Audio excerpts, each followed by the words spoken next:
tanjakan berbatu. Arahan yang tepat dari co-driver pun membantu off-roader melewati ruas jalan yang sempit, mengingat lebar mobil hampir 2 meter. Kini tim pun dihadapkan dengan tanjakan terjal yang licin dan berbatu. Lagi-lagi, dibutuhkan teknik mengemudi yang baik agar tak salah langkah. Melewati tanjakan licin dan berbatu diperlukan menjaga momentum kecepatan mobil agar ban tidak kehilangan traksi. Rupanya, tanjakan demi tanjakan di sepanjang lintasan ternyata cukup menyita perhatian leader. Sebagai mobil pertama, sudah tentu bekerja lebih keras, karena diharuskan melibas semua rintangan yang ada di depan. Adrenalin pun memuncak seiring tanjakan yang akan dilewati. Kontur tanah yang licin membuat roda mobil leader melemah, sehingga harus menggunakan kerja winch untuk membantu menaikkan mobil melewati handicap. Begini nih kalau Kalimantan, perubahan cuaca cepat sekali, hujan panas, dan tanahnya kalau kena hujan licin sekali, tanah merah, lengket.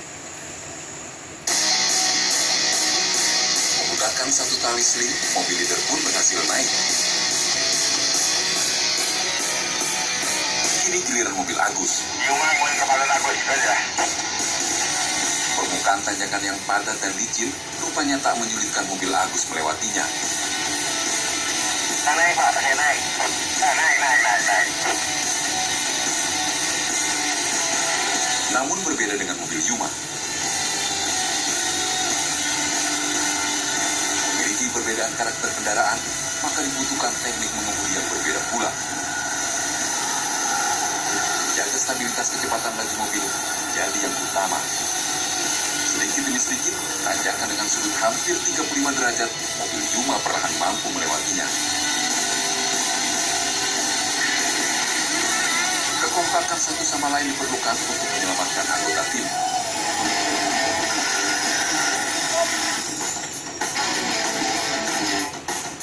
Karakteristik hutan hujan Kalimantan yang rimbun oleh ilalang dengan kontur tanah yang lengket akan menjadi saksi bisu.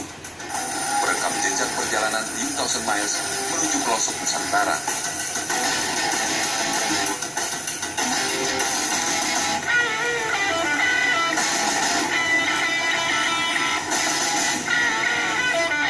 Atasnya ruang lintasan menyimpan 1000 teka-teki.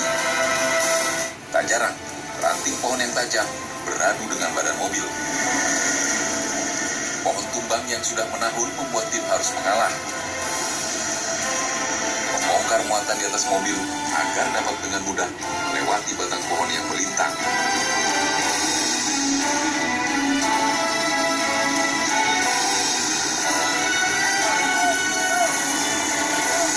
Sementara yang lain sibuk bongkar muatan, waktu menunggu selalu digunakan Pak Samsir untuk mengecek posisi tim. Kita menuju Dusun Kiram. Rekan saya dengan kondisi jalan begini 3-4 jam lah baru nyampe. Kita ambil jalan potong ompah, jadi jalan baru, tidak seperti jalan yang biasa orang pakai. Masalahnya ini trek, semuanya rapat sekali. Ini nggak pernah, saya pikir lama sekali mobil nggak lewat sini. Banyak pohon rubuh besar-besar. Masalahnya sekarang mobil Yuma dan mobil Agus, boxnya di atasnya angkut di pohon. Nggak mungkin lah kita korbankan pohon, potong. Mendingan kita ngalah, boxnya kita turunin. Agus sudah selesai, sudah lewat, sekarang lagi nyusun box. Nah sekarang lagi diatur Yuma lewat. Setelah itu box disusun lagi, baru kita jalan. Mudah-mudahan kalau cuaca mendukung 3-4 jam kita sampai. Perjalanan pun dilanjutkan. Lintasan dengan alur air perlu diwaspadai. Jika salah perhitungan, cerukan yang dalam bisa berakibat fatal. Melewati lintasan seperti ini sebaiknya memilih tanah yang sudah padat dan menghindari tanah di tepian cerukan. Tapi menjadi pulau berikutnya yang akan tim 1000 Miles jelajahi. Oke, Yum. Ini jalan baru dibuka nih. Counter tanah kayak begini nih, berbatu. Dan kalau hujan ya licin sekali, gembur gitu kali. Oke, gelombang ini ya kayak ombak kayak gini. Ya, dan nanti kita ini apa? Hati-hati ya, nanti kita nanjak tinggi sekali gitu. Tinggi sekali. Sampai masuk Pak. Sama di dalam. Kalau lihat tanahnya beda sama tanah di Jawa deh, Pak ya? Iya, di sini ini agak berpasir. Dari Bos, agak berpasir, cuma kadang-kadang aneh gitu. Kalau hujan lengket gitu kali. Licin sekali di jalan, Pak. Iya, kalau hujan licin sekali gitu kali. Bahan makanannya buat kita ngerasin jalan, bahannya beda juga kayaknya. Ya, batunya. Cuma di sini batunya tidak kayak Jawa. Kalau Jawa tuh batunya kayak granit. Kalau sini batunya, aku bilang ya agak mudah-mudah dikit lah gitu kali. Batu berpasir gitu ya. Iya, betul. Batunya batu berpasir gitu ya. Berkendara di atas struktur tanah dengan jenis potzolit merah kuning yang bersifat agak lembab dan tingkat kesuburan rendah, membuat tim Thousand Miles harus ekstra hati-hati menapaki tanah Borneo. Karena jika hujan, tanah menjadi sangat licin dan dapat menyebabkan ban mobil selip. Perbukitan di selatan Kabupaten Banjar menjadi pemandangan perjalanan tim Thousand Miles menuju desa tujuan yang sayang untuk dilewatkan. Mas. Ya, Pak. Mas monitor, Bos. Ya, masuk, Pak. Oke. Ini ada tanjakan. Kita itu dusun Kiram. Sayang kalau kita tidak lewat sini. Ini pemandangan bagus sekali gitu kali. Baik, Pak. Berarti kita lihat pemandangan dulu deh, Pak. Ya, betul. Wah, asik ya. Kita lihat pemandangan dulu kita nih. Anugerah yang tak terhingga dari Tuhan sudah sepatutnya kita jaga bersama.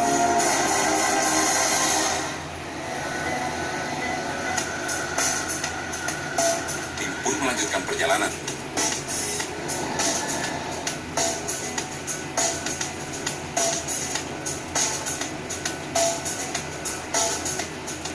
Kita sekarang menuju dusun Kiram. Karena hari hujan terus, jalan cepat rusak. Nah, kita akan lakukan penggarasan jalan. Nah, untuk itu, ya kita mesti cari gravel. Kita menuju ke sana, tempat pengambilan bahan untuk jalan makadam. Sebelum sampai ke desa tujuan, rupanya ada sungai kecil yang harus dilewati tim. Samsir dan kawan-kawan bersiap melewati sungai berlumpur dengan teknik mengemudi yang mumpuni. Benar saja, dengan struktur tanah yang memiliki tingkat kelembaban tinggi seperti di Kabupaten Banjar ini, berbeda dengan tanah Jawa yang cenderung cepat memadat. Oleh sebab itu, dibutuhkan kendaraan dengan kriteria yang menunjang untuk melewati medan akses jalan yang masih baru dibuka. Terutama bagian penggerak keempat roda mobil harus dalam kondisi baik. Tak ayal, Pak Samsir mencoba beberapa kali untuk naik ke daratan, namun usaha itu tak kunjung berhasil. Tanah lumpur membuat traksi ban mobil melemah. Sebagai co-driver, Jack dengan sigap mencari titik penumpu beban untuk mengangkat mobil leader. Berhubung titik wincing jauh, maka disiapkan plasma atau penyambung ketika tali sling tidak mampu menjangkau titik wincing. Kini giliran mobil Agus. Rupanya bekas jejak roda mobil leader tak juga membantu mobil kedua melintas dengan mulus. Bahkan mobil Agus terjebak lebih dalam. Roda depannya tak mampu lagi berpijak karena gardan roda depan mobil tertahan di gundukan tanah yang masih padat. Dibanding bekas jejak roda mobil leader, tim Thousand Miles terus berusaha keluar dari jebakan lumpur yang membatasi gerak roda. Akhirnya mobil kedua tim pun berhasil lolos. Kemudian giliran Juma. Dengan bobot mobil hingga 3 ton lebih, Defender dengan gagap menaklukkan lumpur tebal dan terhenti di bekas jejak mobil Agus. Dibutuhkan kerjasama yang solid dan strategi yang baik jika mengalami kondisi seperti ini. Terlihat dari posisi mobil kedua yang tak begitu jauh dari mobil Yuma. Titik wincing yang dekat membuat mobil Yuma lebih cepat lolos dari jebakan lumpur. Tak terasa sampailah tim di lokasi pengangkutan batu untuk dibawa ke desa Kiram. Ini dia batu split. Ya Bu, kayaknya kita perlu 5 dump truck. Kita mesti bawa ini ke sana. Kamu boleh bawa sendiri atau harus bawa? Ini istimewanya ini kita disuruh ngambil sendiri. Nah, sekarang gini, kita bagi tugas. Oke? Saya bawa truk. Yuma bawa ini roder. Oke? Gila, Pak. Enggak gampang ini. Ini cuma tinggal maju, mundur, kiri kanan udah. Udah, Pak. Nih. Ya. Udah. Oke ya? Jadi enggak tuh gimana? Jadi mau bawa truk. Ya. Jadi gitu ya. Iya. Tapi makan malam ini aku lebih banyak makannya ayamnya ya. Boleh, nggak apa-apa. Nah, gitu makan ya. aja semua itu, ambil. Iya gitu. Jadi aku bawa roder nih. Iya. Oke ya? Iya. Oke bener nih. Lanjut nih. Makannya aku lebih banyak nih. Ya oke. Ya.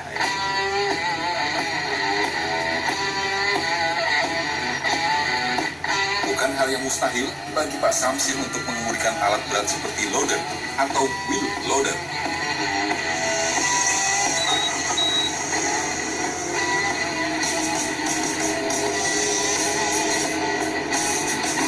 Itu terlihat dari gerak loader yang melaju mulus dan tak bersinar-sinar. Demikian pula Yuma. Dapat tugas dari Pak Samsir untuk mengendarai dump truck. Ia tidak menemukan kesulitan yang berarti. Dengan skill yang dimiliki, dump truck pun melaju ke tempat yang telah ditentukan. Wheel loader adalah alat yang digunakan untuk mengangkat atau memindahkan material ke tempat lain.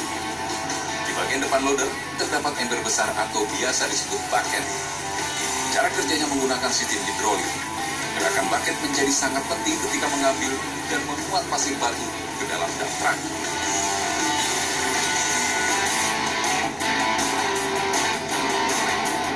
Jika tidak, loader bisa saja terbalik akibat beban yang dibawa bucket lebih besar dibanding bobot bodinya sendiri. Berbekal sedikit wawasan tentang cara kerja loader, Pak Samsir terlihat sangat piawai mengemudikan alat berat pengangkut muatan.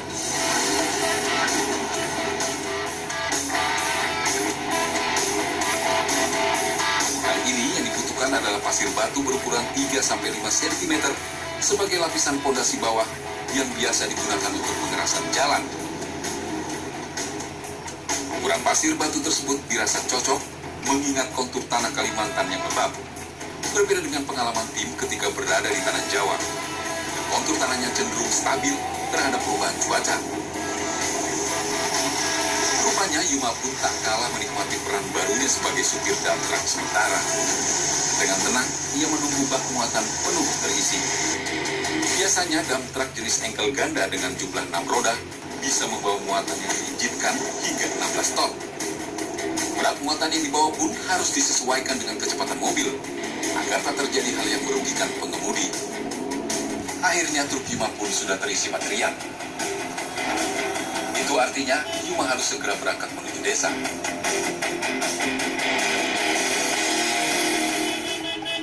Itu Yuma tahu nggak kemana pergi bawanya itu? Nanti salah bawa nanti dimarahin orang loh.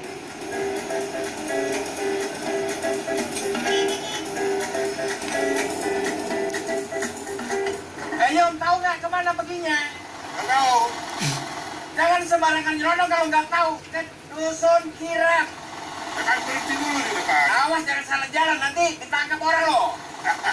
Itu berat loh, berat ya. Hati-hati ya udah jalan. Oke.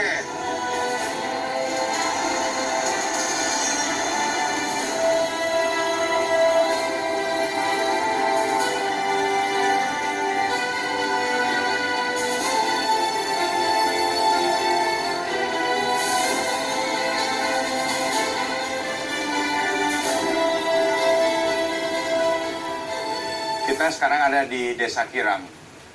Ada suatu hal yang menarik. Di sini sifat gotong royong itu masih kental. Jadi pagi ini kelihatannya mereka kan berkumpul. Mungkin gotong royong kita akan memperbaiki jalan yang rusak di sana. Sekarang semuanya berkumpul di sini hampir 100 orang. Itu dengan secara otomatis tanpa dikomando. Mereka sukarela berkumpul pagi ini untuk kerja gotong royong. Hal ini menjadi kesan tersendiri untuk Pak Samsir. Gotong royong memang budaya Indonesia yang sudah ada sejak dulu. Alangkah baiknya semangat gotong royong ini tetap dijaga, dipelihara, agar tak hilang di telan zaman.